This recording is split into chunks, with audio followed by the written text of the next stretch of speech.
அழைக்கும் போதெல்லாம் ஓடோடி வந்து, அதுவும் லட்சக்கணக்கிலே திரண்டு வந்து தேனடையில் தேனீக்கள் ஒட்டி கொண்டிருப்பதை போல, இந்த மேடையை முற்றுகையிடும் படையினை போல இங்கே திரண்டிருக்கிற என் உயிரின் உயிரான விடுதலை சிறுத்தைகளே, திருமாவளவனுக்கு ஏன் இந்த திடீர் ஞானம் என்கிறார்கள்?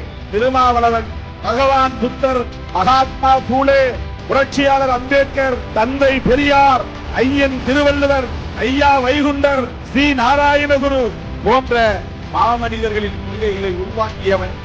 அந்த ஞான வம்சத்தில் இருந்து வந்தவன். அதனால் எனக்கு அந்த ஞானம்